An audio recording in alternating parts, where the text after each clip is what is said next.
All of my ideal Christmas dreams include snow. To make this really fun snow wreath, watch on. I'm starting with a wreath form.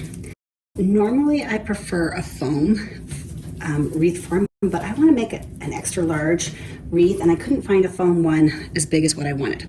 So I am just using this, I don't know what they even call the stuff, the stick kind of stuff, as my base.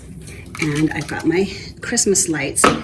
I'm doing something a little different for me anyway, and I am using colored lights, kind of a retro look, but I'm going for kind of a retro look with this particular wreath. So these multicolored light strands work great for what I want to do.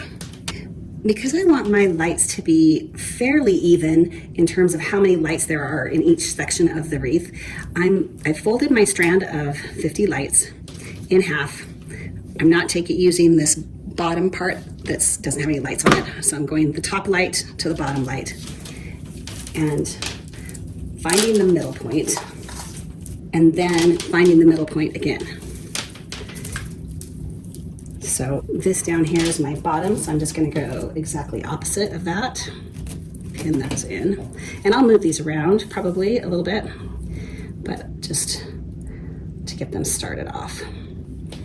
Now I'm gonna find the center and pin that in.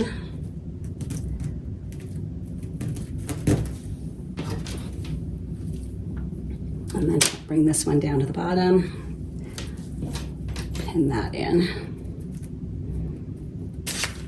And then find the center of this one-ish.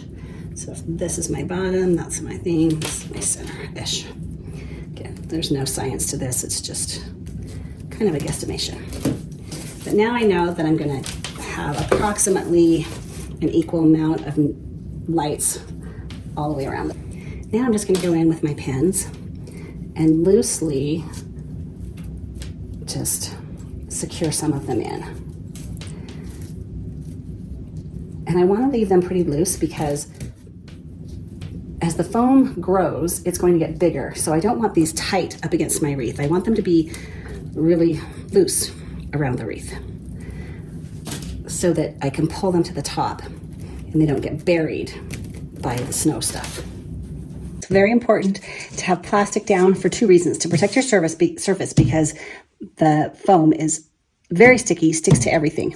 I've got 2 layers of plastic down.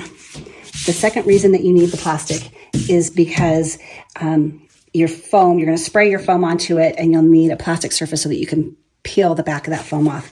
If it's not a slick surface, then it will be hard to get your wreath to come up after you've done it. Gloves, again, because unless you want your fingers to be sticky for like a week, you better wear some gloves. I actually use Pam spray on my hands or on the bowls and everything when I'm working with marshmallow, like that marshmallow cream stuff.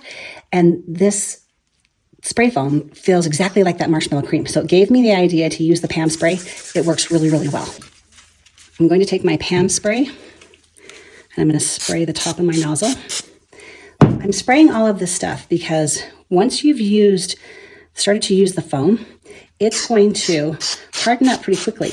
And it's going to cling to the inside of this pipe or this straw thing, and it's going to cling to the plastic in the nozzle. And then you won't be able to use it. You may have a whole half can left, but you won't be able to use it because everything's clogged up. After you've got your Pam spray on there, you just snap the nozzle on. I spray some Pam spray on my hands as well to keep the spray foam from sticking to my hands. Makes it so that I can more easily manipulate things. Like pretty much anything that's an aerosol, shake the can really well before you use it. Now we're ready to go for it. So just take your nozzle, pull back the trigger and start spraying. You'll just kind of get a hang of it. Like I said, I think it's a really good idea to practice a bit before you actually start on your actual wreath. Also, be sure you shake it a lot as you're working with it. If the spray starts to slow down coming out of the nozzle, then likely you just need to give it a really good shake again and it'll start going again. As you're spraying, you can just pick up the lights with your fingers. Remember, because you've got that Pam spray on your hands, the stuff's not going to stick to your hands.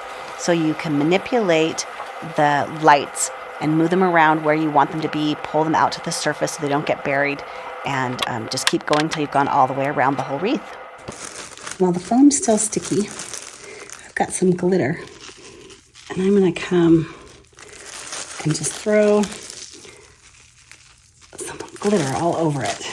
Got some new gloves, new Pam spray. It's starting to set up. We'll see if it's set up enough. I'm going to just start to place my items. Maybe not quite set up enough.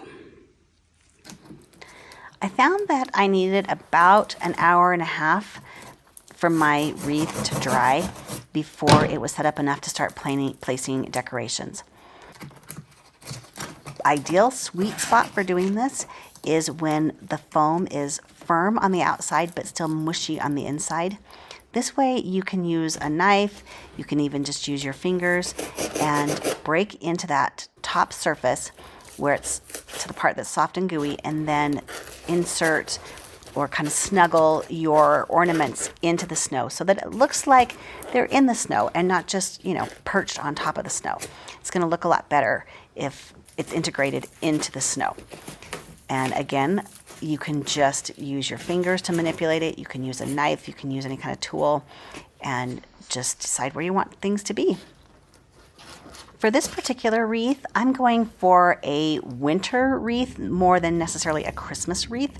We're big skiers, so I'm going to hang this wreath at our ski cabin. And so I am wanting some trees in here to give that mountain feel. So I'm just adding those with a glue gun. Glue gun works really great to add any of the ornaments. Once you place your ornaments, you can go back in and add more of the snow foam to fill in any gaps or any places or overhangs. You're going to want to let your wreath dry for several hours before it's ready to hang. My little ski-themed wreath has turned out so great. It's going to be really fun at our ski cabin this winter. For more great creating videos, please subscribe. And also don't forget to like and to comment, because I need the feedback. It helps me grow.